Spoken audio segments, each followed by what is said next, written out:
ガンダムマーク3の系譜。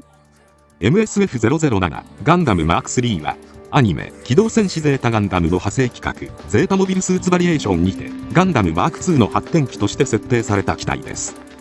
しかしその技術はいうものにならず、ティターンズのガンダムマーク4やガンダムマーク5へ発展したかと思えば、ジオンのドーベンウルフへと受け継がれ、さらに機動戦士ガンダムユニコーンに登場したシルバーバレットや機動戦士ガンダムナラティブに登場したシルバーバレットサプレッサーへと受け継がれていきました。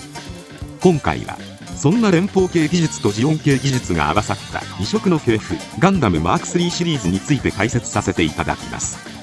宇宙世紀0087反地球連邦政府組織エウーゴはティターンズが開発したガンダムマーク2のダッシュに成功しました。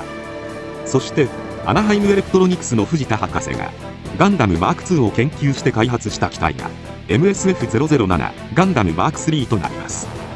ガンダムマーク2のムーバブルフレームは高い運動性と整備性を備えており、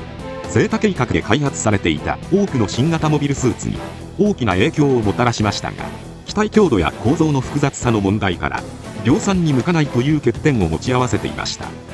そこでガンダムマーク3では人体に近いムーバブルフレームを素体としつつも構造を単純化するべく、関節部は素材レベルから改修を加え、装甲、バーンや武装を機体構造から完全に独立させています。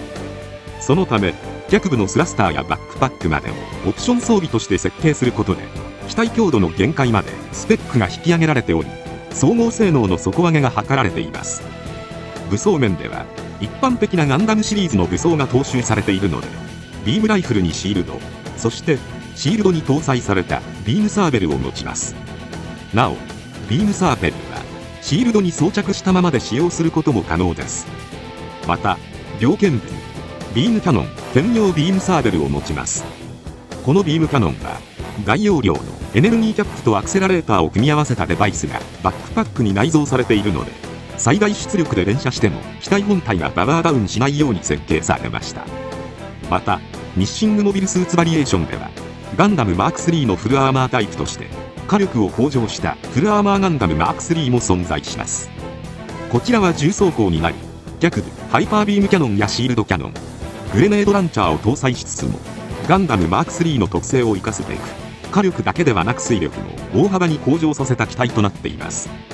次にそんなガンダムマーク3のデータをもとに開発されたのが ORX-01 ガンダムマーク4となります。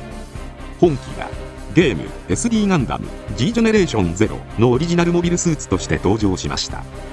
ィターンズが地球で戦うカラダに対抗するべくアナハイムエレクトロニクスからガンダムマーク3のデータを入手し、さらに出向した藤田博士の協力を得て開発した機体となります。ティターンズの機体の割には白を基調とした配色で構成されている本機が型式番号がオークランド研究所の機体を表す ORX とガンダムマーク3の次にあたる MSF008 という2つを持ちます。武装としてはビームライフルとビームサーベル、そしてシールドを持つほか、バックパックに仕様として搭載された遠隔誘導端末インコムを1機持ちます。こうして開発されたガンダムマーク4の次に開発された機体が ORX-013 ガンダムマーク5となります。本機は模型規格ガンダムセンチネルに登場するモビルスーツであり、通称 G5 とも呼ばれている機体です。北米の大型研究所ではサイコガンダムが開発されましたが、サイコガンダムは大火力と引き換えに大型すぎる機体かつ強化人間による制御が必要といった欠点があったので、ティターンズはサイコガンダムの問題点を解消した機体としてガンダムマーク5の開発を進めます。しかし開発の最中、クワトロ・バジーナがダカール宣言を行ったことからエウーゴが地球連邦軍の政権を掌握したので、連邦軍に接収される形で開発が継続されました。なおガンダムマーク5は RX78 ガンダムから進化したガンダムマーク2、そしてそこから開発されたガンダムマーク3やガンダムマーク4とは別の大型研究所でサイコガンダムの発展機として開発されていることから、外観上はガンダムマーク4の流れを踏むマーク5の名を冠していながらも、ガンダムマーク4以上の従来のガンダムの概念にとらわれない外観となっています。武装としてはまずガンダムマーク5はサイコガンダムの弱点解消のためにシステムの動作、ニュータイプ能力を必要としない純サイコミュシステムであるインコムが搭載されており、非ニュータイプパイロットであっても疑似的なオールレンジ攻撃が可能です。その他にはビームライフルに加え、5バックパック、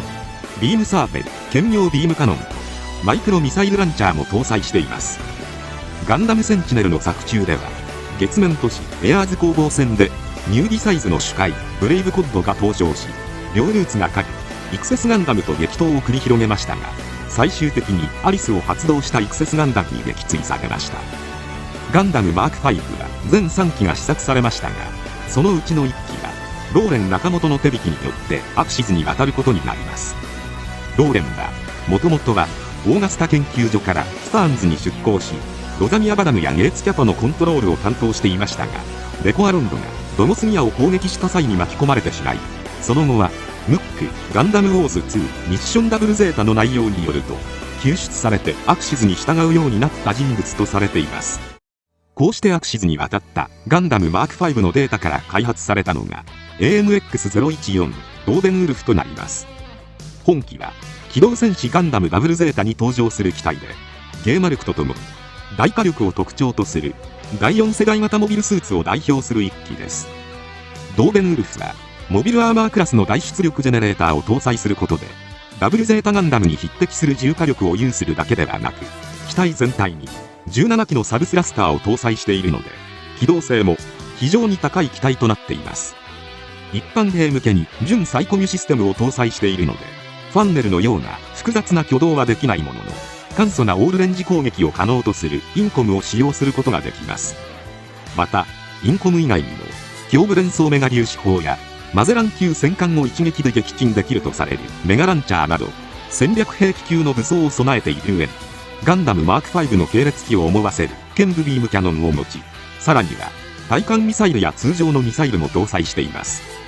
こういった武装構成から、単独で、対艦、対モビルスーツ、オールレンジ攻撃の全てをこなすことができるという、総合的な火力の高さが目立つ機体となっています。また、これほどの性能を持ちながらも、恐ろしいことに、ドーベンウルフは量産機とされています。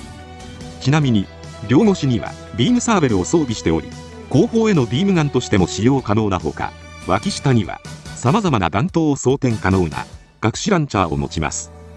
また、前腕部はビームハンドと呼ばれ、これを射出してオールレンジ攻撃を行ったり、敵機を掴んで砲電攻撃を繰り出すこともできます。劇中では、グレミートトラ・反ハマーン派によって運用され、ラカンダカラン対率いるスペースウルフチームに配備された6機が、ハマーンカーン配下のマシュマーセロたちと激闘を繰り広げています。